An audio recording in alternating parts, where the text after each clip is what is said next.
The wedding was in 4 hours. I walked into her bridal suite, past the makeup kits and champagne flutes, and placed a single folded note under her lipstick on the vanity. No envelope. No signature. 6 words. Don't wait. I had to run. Then I left. Through the hallway. Past catering. Straight out the service door. No phone. No wallet. No keys. Just what I was wearing and the truth. Everyone thought I was in the groom's suite getting dressed. She was upstairs with her bridesmaids. The coordinator was calling cues over walkie-talkies. Guests were landing at the airport. No one noticed I was already 20 blocks away. The hotel's security cameras caught me leaving at 7:41 a.m. They wouldn't check that footage until it was too late. I ditched my phone 5 hours earlier. Wiped it. Removed the SIM. Tossed it into the East River from the footbridge. The card? Frozen. The honeymoon account? Emptied. Redirected. She wouldn't realize it until check-in. I wasn't cold feet. I wasn't a coward. I was precise. Because 12 hours ago, I found something I was never meant to see. An envelope. Tucked into the pocket of my tux jacket. No name. Just a red smudge where lipstick kissed it closed. Inside? A single photo. Her. And him. Wrapped around each other in a hotel room I paid for.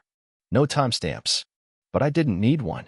He was wearing the same shirt he had on during our engagement party. And she was wearing the necklace I gave her. So no, I didn't rage. I didn't confront her. I executed. The note? It wasn't a goodbye. It was a trigger. Because once she read it, once they all started looking it, she'd know she was exposed. And my silence would say more than anything I could have screamed at that altar. The tux was hanging in the corner of the room. I'd barely touched it since the final fitting. Still wrapped in plastic. Still pristine. The plan was to steam it in the morning, get dressed at noon, and walk down the aisle by 3. I wasn't planning to wear it. I was planning to use it. I took it out around midnight. Not for nostalgia. Not to rehearse vows. I just wanted to make sure there wasn't some forgotten pin or uncut stitch that'd catch a button and screw up the walk. When I reached into the inner chest pocket, my hand hit paper. Thicker than receipt stock. Folded. No hotel branding. An envelope. No name. No seal. But it smelled like her perfume. Not the stuff she wore to family dinners, the stuff she wore when she thought I wasn't paying attention. I opened it. Inside, one 4x6 photo.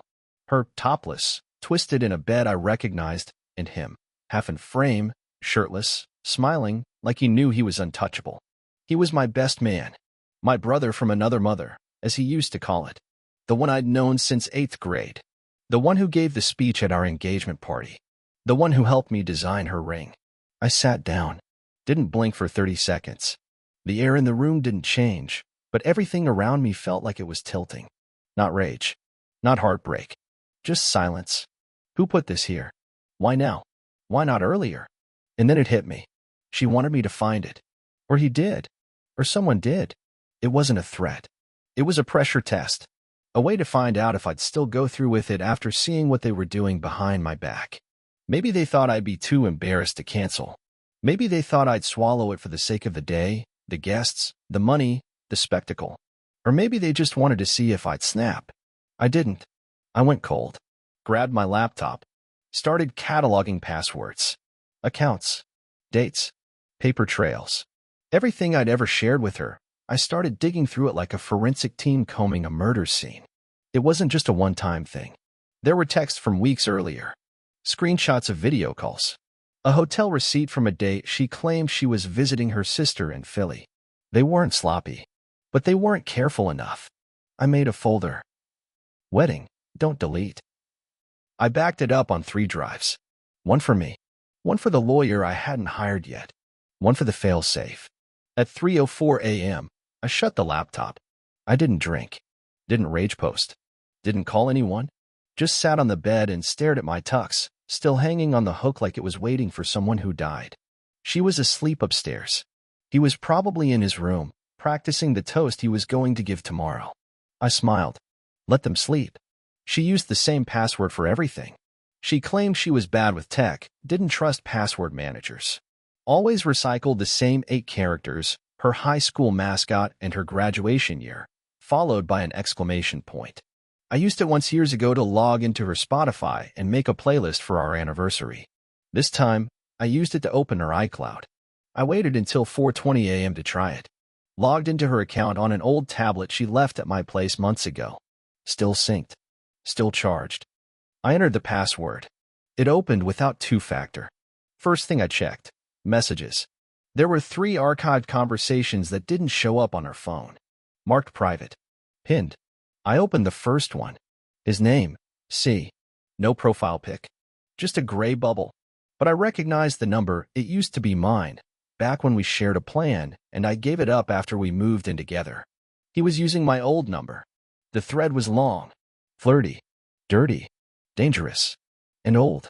The first message I could see was dated 16 months ago. You sure he doesn't suspect? He's clueless. But you still let him go down on you like he's winning. Her reply. He's too sweet. He doesn't deserve this. Then a photo. Same bed. Same necklace. But this one had a timestamp. I kept scrolling. He said he's planning to put my name on the condo. Good. Let me know when it's official. Don't worry. I've got the script down. You're a goddess. He's a stepping stone. It wasn't just betrayal. It was strategy. I checked the second conversation. Someone named L. A mutual friend. Someone who smiled in my face every time we had people over. I grilled steaks for him last summer. He brought us a cheese board. I'm telling you, Bree, he won't make a move. He'll just shut down or disappear. That's what I'm hoping for. You've got coverage if he flakes? The bridesmaids are on standby. He'll either marry me or disappear. Either way, I win. That's when I opened the third chat. A conversation between her and her mother. I couldn't breathe. He's quiet, but dangerous when he snaps. Don't corner him. I'm not. I'm just giving him a deadline. You know what happened with your father. This is different. Sam's a good man. He's just not enough. That sentence echoed. He's just not enough. I kept reading. Every word was a pin pulled from a grenade I didn't know I'd been carrying for years. By the time the sun came up, I knew everything. She'd been seeing my best man for over a year. She'd been stringing me along for access to our finances. Her mother approved. Her friends were in on it. Even her sister had helped cover for her on that trip to Philly. I was never the groom. I was the mark. And the worst part? She knew I wouldn't explode. She was betting on it. Because she thought I was too polite, too calm, too passive to ever retaliate. She forgot who I was before I met her. There was a moment, maybe 30 seconds, where I considered saying nothing and just marrying her anyway. Not because I forgave her. Not because I was scared. But because I wanted to watch her sweat. Wanted to wait until we got back from the honeymoon and drop the bomb. Let her spend the next 3 weeks walking on a tightrope, wondering if I knew. Make her live with that pit in her gut. But no, she wasn't worth the plane ticket. By 6:15 a.m., I had a plan. First move, financial lockdown. Logged into our joint honeymoon fund. Transferred everything into a private account in my name only, an account she didn't know existed. Then I scheduled the transfer history email to arrive in her inbox right before the ceremony. Subject line, enjoy the cake. The flight's canceled. Second move, legal. Called my old college roommate, now a corporate attorney in Dallas. Told him, I need to kill a marriage before it starts and destroy a few reputations while I'm at it. He laughed once, then said, I'll text you a secure folder. Upload everything. I've got you. Next, the condo. We weren't married yet, so her name wasn't legally on the deed, just listed as a pending addendum. I called the mortgage company, told them to terminate the request. They asked if I wanted a reason. I said, she was never real. They said, understood. Then I got to the good part, the guest list. I created an anonymous email address and scheduled 37 outgoing messages to her friends, coworkers, and extended family.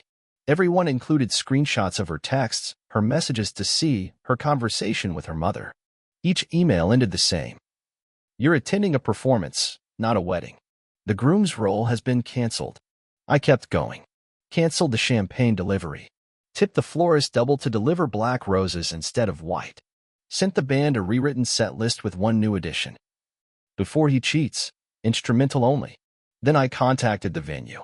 Told them to prepare a modified ceremony. They asked what that meant.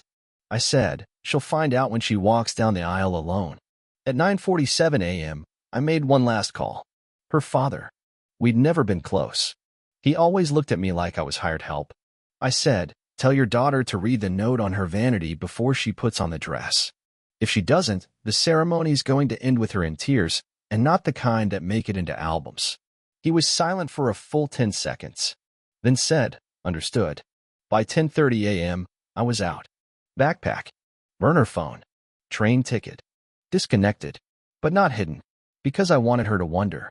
I wanted her to walk into that room with her perfect nails and her perfect lashes and find only a folded note, 6 words long, and realize. He knew. He always knew. I didn't leave the city, didn't hop a plane or disappear into the mountains, didn't even rent a car. I walked 6 blocks from the hotel, past a bakery, 2 pawn shops, and a parking garage with no cameras. That's where I parked my rental the night before. Black Nissan. No plates. Paid cash. Inside the trunk, burner phone, folded hoodie, cheap camcorder with a zoom lens. From the 5th floor of that garage, I had a perfect view of the venue. And I waited. At 10:56 a.m., the first cracks showed. The hotel concierge knocked on the groom's suite. No answer. A minute later, one of the groomsmen tried. Then the wedding planner. By 11:07, I watched her mother pacing the lobby, phone in hand, panic in her eyes. Guests were already seated outside. Canopies were up. Champagne chilling in buckets no one would touch. At 11:14, she found the note. I didn't hear the scream, but I saw the way her legs buckled, how the lipstick she was holding dropped and rolled under the vanity. 2 bridesmaids ran in. One burst into tears. The other froze, holding the dress like it was radioactive. Her mother stormed in a moment later, snatched the note, read it, and slapped her across the face. No one comforted her. By 11:25, the band had stopped playing. The officiant was whispering into his phone. My best man, her lover, looked like he'd swallowed battery acid. He was sweating through his designer shirt, pacing near the catering table, eyes darting like prey. He hadn't found the email yet. It was scheduled for 11:40. Screenshots, videos, quotes, timestamps. The subject line. You rehearsed a toast. I rewrote the script. From my vantage point, I could see it all. Guests started checking their phones. Whispers turned to murmurs. Murmurs into gasps. One by one, heads turned toward him, then toward her, then toward the vacant space where I was supposed to stand. No one smiled. Her father walked out to the ceremony space alone. No music. No announcement. He looked into the crowd and said, loud enough for the mic to catch it, "There's no groom, and there won't be a bride." Then he turned, walked back inside, and slammed the glass doors behind him.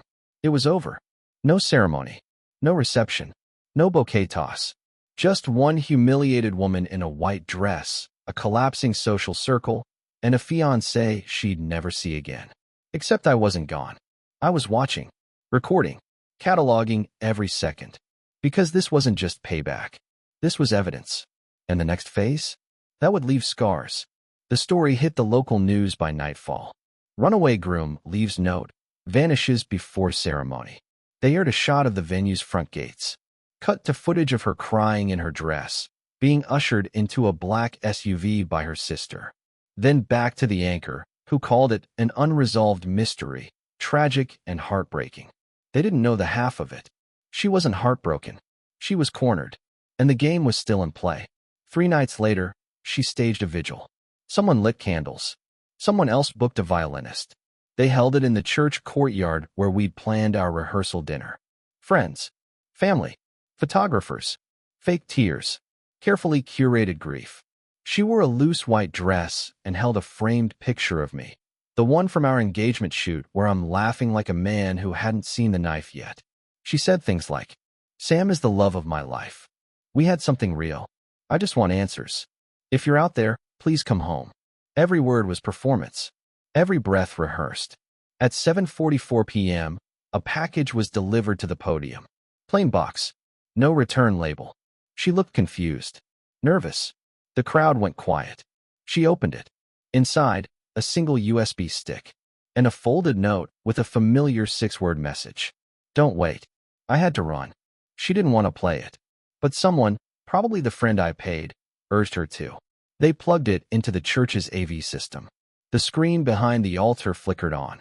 At first, silence. then a screen of folders. One opened. Folder title, fiancé.exe. Inside, video clips, screenshots, timestamped texts, audio messages, Google Maps data showing overlapping hotel stays with my best man. It played automatically. The audience watched her brag about manipulating me, watched her strip on video calls, heard her voice say, "Once we're married, I'll bleed him dry." Gasps. Phones lifted. Whispers turned to eruptions. Her father stood up and shouted, "Turn it off." But it was too late. The media was there. The footage would go viral within hours. Her image shattered like glass dropped from the altar steps. She collapsed mid-aisle. The violinist stopped playing. Half the crowd walked out. The other half recorded. No one hugged her. No one stood up for her. Not even her mother.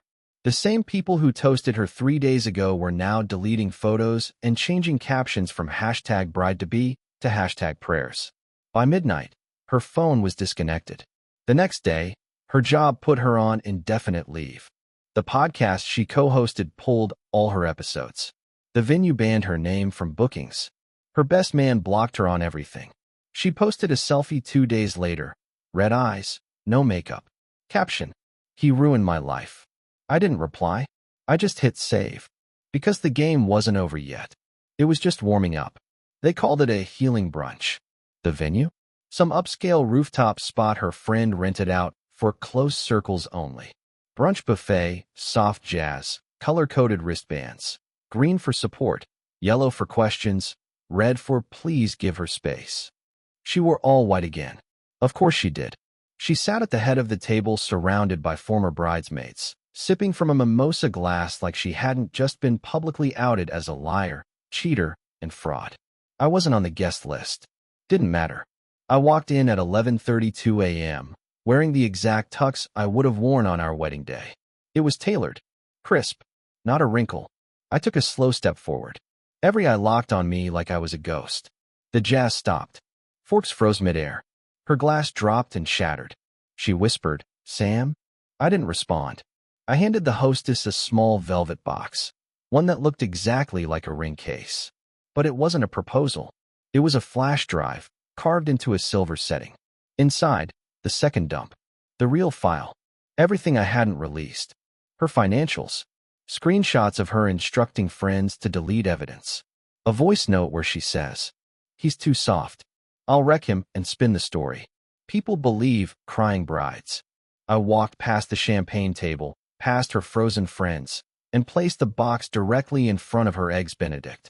Then leaned in and said loud enough for every person there to hear, "You told them I disappeared, but you never told them why." She tried to reach for my arm. I pulled back. "Play it, or I will."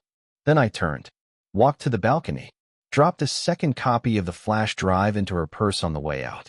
One of the girls filmed the whole thing. Another muttered, "What the hell is happening?" My last words before I hit the stairwell. Consequences. Something she's never tasted. I was gone before the second mimosa hit the table. Didn't look back. Didn't wait for the screams. Didn't need to. By that evening, the full file was posted online by a burner account, timed to upload automatically the moment I left the building. The headline on Twitter trended by noon. #runaway groom was right. She tried to go private. Didn't work. People had screen recorded everything. By sunset, she wasn't a victim anymore. She was the punchline. He couldn't help himself. 3 weeks after the brunch ambush, the best man, Connor, booked himself on a podcast. Not just any podcast. One of those slick, faux-deep male wellness shows with dim lighting, leather chairs, and hosts who pretend they've read more than the titles of the books behind them. Episode title: When a Groom Runs, What's the Real Story? Connor showed up in a blazer, fake humility dripping off him like cologne. Said things like, "There are 2 sides to every story. People don't understand the pressure of best man duties." I never crossed the line. Not really. He looked into the camera like he was the wounded one. What people saw was edited. What they don't see is the years of emotional damage he carried. I was just trying to be a friend. Friend? You don't sleep with your friend's fiancé in the condo he's paying off. That night, I dropped the final nuke. A video. Not blurry. Not vague. Not deniable.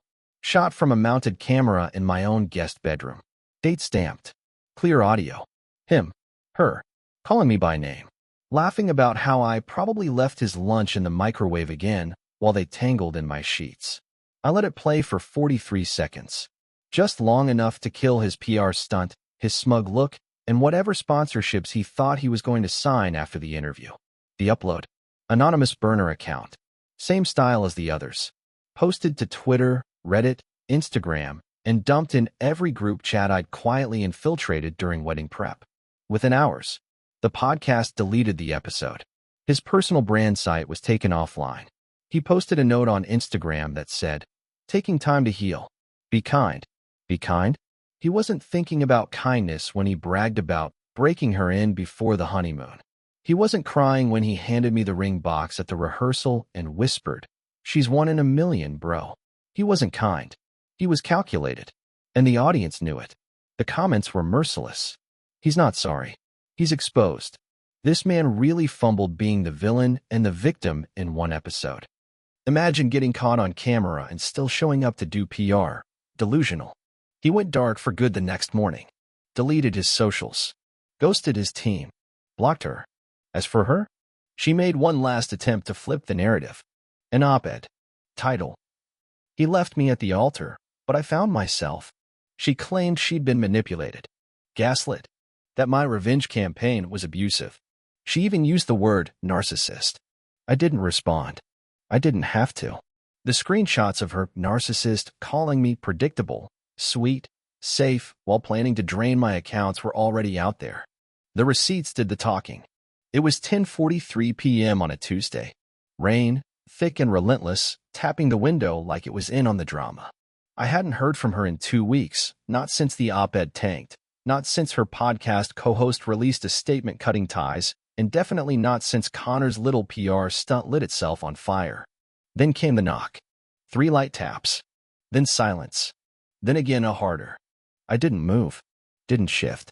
I just stood in the hallway, barefoot, lights off, watching the door through the peephole like it was a movie screen. There she was. Hair soaked. Mascara streaked. White coat clinging to her like a costume that no longer fit. She wasn't crying yet, but her hands trembled like she'd already heard every door slam she was about to. She didn't bring flowers. Didn't bring a suitcase. Didn't bring humility. Just a single manila envelope. She placed it gently on the mat, then leaned toward the door, pressed her forehead against the wood like she could melt through it. "Sam," she whispered, "please." Another knock. I need 5 minutes.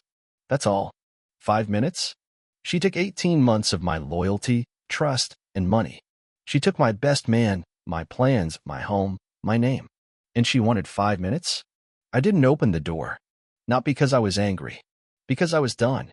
She stepped back, shook her head, looked into the peephole like she could see me. "I was scared," she said. "You were so good. Too good. I didn't think I deserved it. I thought you'd forgive me if I got caught. I thought I was just testing the edges." Her voice cracked. "You were supposed to save me." I could have said so many things. Could have ripped her apart through the door, thrown every betrayal back in her face. But I didn't. Because silence now was a bullet. And she knew it. She turned, walked down the hallway. At the stairwell, she paused and looked back. I didn't wave. I didn't blink. I let her go. Later, I opened the envelope. Inside, a letter. Handwritten. Pages of regrets, deflections, and one final plea. "I'm still the girl you fell in love with. You just met the broken parts too late." I folded it. Set it on fire in the kitchen sink. Watched the flames eat every line like they'd never existed. The truth is, I wasn't that man anymore. She broke him. And the man standing here now? He doesn't forgive. 6 months later, I passed her on the street. She didn't see me. Hair tied back in a scrunchie, dark circles under her eyes, hoodie 2 sizes too big. She walked with that stiff, defensive posture like the world owed her distance. She clutched a paper grocery bag like it was a lifeline. One strap torn. Her phone screen was cracked. I slowed, watched from behind mirrored sunglasses as she paused outside a pawn shop window, stared at a display case filled with engagement rings, and smiled, not with joy, with bitterness.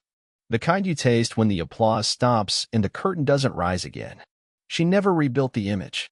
Not really. She tried launching a blog about healing after abandonment. Didn't take. She tried hosting a support group for women who'd been emotionally ghosted. They found the files, the screenshots, the full receipts. Reddit picked it up again. Then TikTok.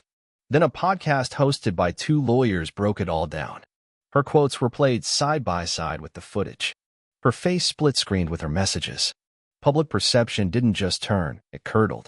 Her friends scattered. Her family stopped defending her. Even her therapist, according to someone who knew someone, dropped her as a client. She worked at a boutique now. Minimum wage. Cash register near the door. The kind of job where every Karen asks, "Didn't you used to be?" She flinched every time someone said her name in public, because she never knew if they'd seen the videos. And I never said a word. Never followed up. Never replied to her final texts, those scattered, desperate bursts sent from an unregistered number. I never wanted to hurt you.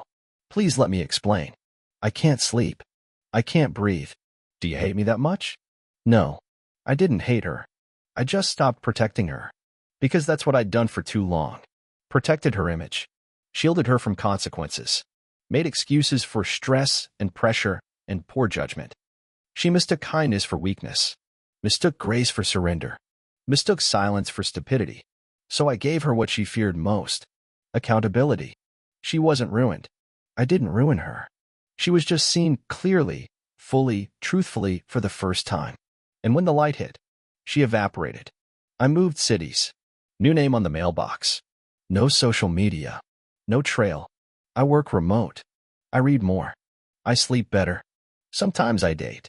But I never explain. Never overshare. And I never again mistake noise for love. The truth? She got everything she deserved. And I got the one thing I wanted.